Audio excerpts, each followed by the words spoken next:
안녕하세요 유튜브 시청자 여러분, 제자르입니다. 손흥민 선수의 토트넘의 모든 소식 전해드리려고 노력하는 제자르의 2025년 1월 25일 첫 번째 영상이 되겠습니다. 와, 어제 손흥민 선수가 멀티골을 터뜨린 이후에 저는 영상 6개를 만들었습니다. 그리고 오늘까지 합쳐보면 이번 영상이 7번째 영상이라고 할 수가 있겠습니다. 제가 정말 열심히 하면서 여러분들에게 최대한 많은 소식 전해드리려고 노력하고 있는데 제가 구독자 10만까지 이제 약 1,500명 정도 남았더라고요. 제가 이렇게 계속 자체 홍보를 하는 것이 효과가 있어서 어제 구독자가 엄청 늘었는데, 구독 깜빡하신 분들 이번 기회에 구독 부탁드리겠습니다. 채널 홍보는 여기까지 하고 토트넘은 내일 저녁 11시에 레스터와 경기를 할 예정입니다. 이번 시즌 토트넘은 레스터에게 갚아줘야 되는 것이 있습니다. 왜냐면 레스터 원정 가서 비기면서 승점 2점을 날린 토트넘이었기 때문입니다. 근데 경기 전에 도박사들의 배당을 보면 토트넘의 승리 확률을 1.48배를 주면서 토트넘의 승리 확률이 상당히 높다고 할 수가 있겠습니다. 이런 상황에서 경기가 시작되기 전에 양팀의 순위표를 살펴볼까요? 토트넘은 현재 15위에 랭크되어 있고 레스터는 현재 19위에 랭크되어 있는데 강등 당할 위기에 처한 레스터라고 할 수가 있겠습니다. 그리고 승점 차이는 약 10점이 나는 상황이라고 할 수가 있겠네요. 이번 경기 토트넘이 그나마 유리한 것은 토트넘이 손흥민 선수의 멀티골이 터지면서 손흥민 선수가 완전히 부활해 버렸고, 레스터는 최근에 2연패를 당하면서 좋지 않습니다. 이 컵 대회를 제외한다면 현재 5경기에서 4연패를 기록하고 있고 한 골만 넣은 레스터이기 때문에 토트넘이 승리할 가능성이 높다 라고 할 수가 있겠습니다. 그리고 12월 달부터 들어온 임시 감독 반니 스텔로이 같은 경우는 레스터에서 현재 승점을 0.7점밖에 따지 못하면서요, 평균적으로 현재 레스터시티는 침몰 직전이다 라고 할 수가 있겠습니다. 그래서 이번 경기 손흥민 선수의 골이 나올 확률이 높다 라고 예상이 되는 상황입니다. 이런 상황에서 현재 토트넘의 부상자 명단을 보면 너무 끔찍한 상황인데요. 존슨, 로메로, 우도기, 스펜스가 부상이고요. 솔랑키, 비카리오, 반더벤, 사르, 그리고 끝나지가 않습니다. 베르너, 오도베르, 비수마까지 부상자 명단에 총 11명이 들어가 있는 상황입니다. 이런 상황에서 엔제 감독의 정말 어이가 없는 비밀이 공개가 되고 말았습니다. 엔제 감독이 선수 관리를 어떻게 하는지 알 수가 있는 충격적인 소식이라고 할 수 있겠는데, 이 소식 전해드리고 손흥민 선수가 이번에 멀티골을 터뜨리면서 유럽을 정복해 버렸다는 소식까지 전해드려 보도록 하겠습니다. 그럼 관련 소식들 바로 알아볼까요? 엔제 감독의 충격적인 선수 관리 능력을 알 수 있는 소식은 디 애슬레틱을 통해서 전해졌습니다. 일단 기사가 너무 길어서 제가 주요 내용만 살펴드려 보도록 하겠습니다. 반더벤과 로메로는 첼시와 12월 9일 경기 전에 단 2번의 훈련 세션만 참여했다.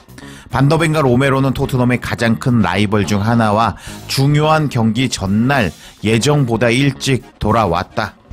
익명을 요구하면서 관계 보호를 요청한 토트넘 내부 소식통은 의료진이 반더벤의 경기 출전 준비에 대해서 우려를 표시했다고 말했다. 하지만 그럼에도 불구하고 반더벤은 첼시와 경기 선발로 출전했다. 여기서 클럽은 엔제 감독을 의미합니다. 반더벤이 준비되었다고 주장했다. 반더벤의 출전 계획은 약 60분 동안만 반더벤을 뛰게 하는 것이었다. 하지만 경기 중 상황으로 인해서 반더벤은 결국 79분 동안 경기를 뛰게 되었다.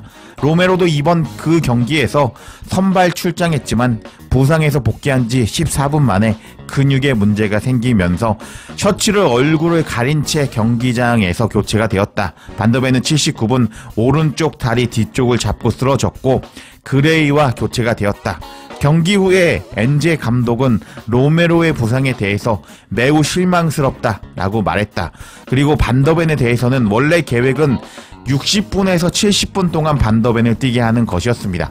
근데 긴장감을 느꼈고 반더벤의 체력에 도박을 걸었다는 것을 부인하는 엔제 감독이었다. 그리고 엔제 감독은 계속 말했는데 로메로는 같은 부상을 당한 것이 아닙니다. 완전히 다른 부상입니다. 사람들이 우리 상황을 알고 있을 거라고 확신합니다. 선택권이 많은 것은 아니었으니까 이런 결정을 내려야 됐던 것은 아닙니다. 두 선수 모두 잘 훈련했고 도움을 주고 싶어 했습니다. 그래서 가장 좋은 정보를 바탕으로 로메로와 반더벤을 첼시와 경기에 선발로 내보냈습니다. 하면서 이 디 애슬레틱에서는 엔제 감독이 경기 전에 의료진이 이야기를 했다고 합니다. 반더벤 이번 경기 출전시키면 안 되겠는데요. 조금 문제가 있을 것 같습니다. 라고 말을 했는데 그것을 들었음에도 불구하고 엔제 감독은 반더벤의 출전을 강요했고 그렇게 반더벤은 그 경기에서 출전을 하게 되면서 그 경기가 한국 일정으로 보면 12월 9일이었거든요. 그 경기에서 로메로와 반더벤이 둘 다 날아가 버리면서 장기 부상을 당했습니다. 그 이후 토트넘은 1승 1무 5패를 기록하면서 총 7경기에서 21점을 딸 수 있는 승점에서 단 4점만 따면서 토트넘은 15위까지 떨어지게 되었습니다. 결국 이 기사에서는 엔제 감독이 반더벤을 강제로 투입시키면서 출전 강요를 하면서 토트넘이 그때 이후에 센터백이 아작이 났다 하면서 엔제 감독이 자기 맘대로 폭군 같은 역할을 하고 있다고 폭로를 해버리고 말았습니다. 그리고 나서 또 추가적인 정보가 들어왔는데 엔제 감독의 과거 사례가 밝혀지고 말았습니다. 맥 엘호는 이제 다음과 같이 언급하면서 엔제 감독에 대해서 폭로했다. 엔제 감독은 숫자에 관한 것에 대해서 알려드리겠습니다. 최고의 감독들이 결정을 내릴 것인데 결정은 우리가 내리는 것이 아니고 그리고 감독이 내리는 것입니다. 셀틱에 있었을 때 후르와시 쿄고는 스코틀랜드컵 결승전에 진출하는 과정에서 2급 햄스트링 부상을 입었습니다. 그때 감독은 이 선수를 경기에 출전 가능할까요? 큰 위험이 있을까요? 라고 저에게 물었는데요. 근데 선수는 플레이를 원했고 우리는 위험을 감수했습니다. 선수를 영입하기 위해 올바른 전략을 세웠지만 결국 감독이 출전을 시킬지 말지는 감독의 선택이라고 할 수가 있는데요. 우리의 임무는 지원하는 것입니다.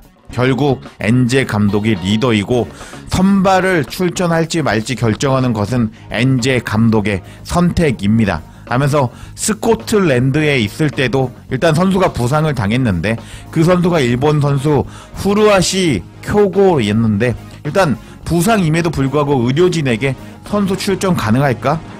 너무 위험한 거 아닐까라고 말을 하는 엔제 감독이었다고 합니다. 와, 정말 너무하죠. 결국 이번 선수들이 토트넘에서 다 엄청나게 계속 쓰러지고 있는데 엔제 감독 책임이라는 것을 폭로해버린 디 애슬레틱이라고 할 수가 있겠습니다. 이런 충격적인 내부 소식이 전해지자 토트넘 현지 팬들은 분노를 터뜨리고 말았습니다. 이런 소식은 저에게 변화를 주었습니다. 토트넘의 부상 문제는 엔제 감독이 가장 큰 범인입니다. 라고 반응하는 팬도 있었고 이상하게도 다른 기자들은 다른 말을 하고 있는데 디 애슬레틱이 그게 아니라고 보여주었거든요. 라고 반응하는 팬도 있었고 아마추어 감독인 엔제 감독이 클럽을 망치고 있습니다. 빨리 내보내는 게 좋습니다. 엔제 아웃 이라고 반응했고요. 엔제는 이런 출전 강요로 자신의 커리어를 망칠 것입니다. 라면서 엔제 미쳤다 라고 반응하는 팬도 있었고 엔제에 대해서 익명의 클럽 브리핑이 실제로 쉴 새 없이 쏟아지고 있습니다. 분명히 토트넘 측은 엔제 감독을 내보내고 싶어 하는데 기다리고 있는 것 같습니다. 라고 반응하는 팬도 있었고 지금 당장 이 사기꾼을 몰아냅시다. 엔제 감독의 방법 때문에 선수들이 자주 부상을 당하고 있고 이제는 부상당한 선수들이 경기에 나가도록 강요를 받고 있다니 어이가 없군요. 라면서 분노를 터뜨리는 팬도 있었습니다. 그리고 이제 마지막 반응 뭉텅이들을 보면 기본적으로 엔제는 경기가 끝난 후에 변명을 하던데요. 진짜로 반더벤의 커리어를 망쳤습니다. 내가 반더벤이었다면 정말 화가 났을 겁니다. 하면서 분노를 터뜨리는 팬도 있었고 엔제는 반드시 이겨야 할 경기에서 자신을 구하기 위해서 반더벤뿐만 아니라 로메로의 안전과 웰빙을 위험에 빠뜨렸다는 것은 분명해졌습니다. 라면서 지금 로메로와 반더벤이 장기 부상을 당한 것은 엔제 감독 때문이다 라고 반응하는 팬도 있었고 엔제 감독 일본으로 꺼지라고 라고 반응하는 팬도 있었습니다.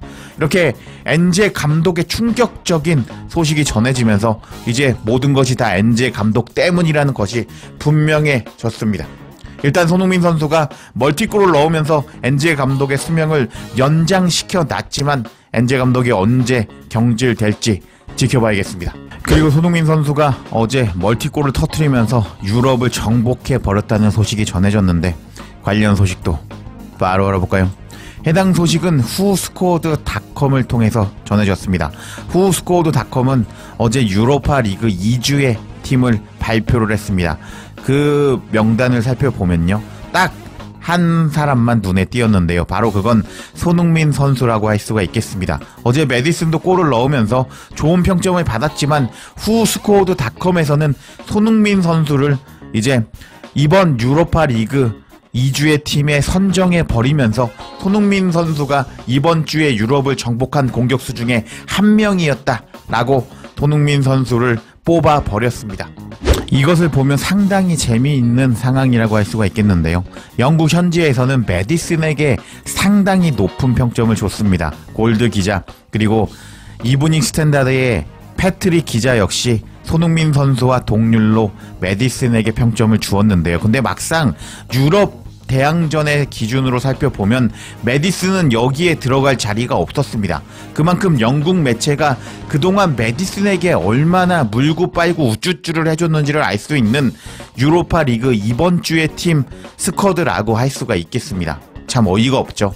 유럽으로 나가면 메디슨은 아무것도 아니다 라는 것을 확인할 수 있는 유로파 리그 2주의 팀이었습니다. 그리고 현재 손흥민 선수는 유로파 리그에서 골을 많이 넣고 있는데요. 일단 프랑크푸르트의 이 카비 선수와 그리고 맨유의 호일룬 선수가 5골을 넣었습니다. 근데 이 두 클럽은 16강에 올라갈 가능성이 높고, 그리고 지금 포르투는 좀 탈락 위기라고 할 수가 있겠습니다. 그리고 이제 갈라타사라이도 올라갈 가능성이 높은데, 이제 유로파 리그를 계속 올라가면 올라갈수록 팀이 남아있지 않게 된다고 할 수가 있겠는데, 손흥민 선수가 이번에 멀티골을 넣어버리면서 지금 5골을 넣은 선수가 상당히 많고 4골을 넣은 선수가 상당히 많아서 공동으로 순위가 밀려있는 손흥민 선수라고 할 수가 있겠는데, 이렇게 손흥민 선수가 유로파 리그에서 자신의 골 감각을 유지만 한다면은 이번 시즌에 유로파 리그 득점왕을 차지할 가능성도 상당히 높다라고 할 수가 있겠습니다.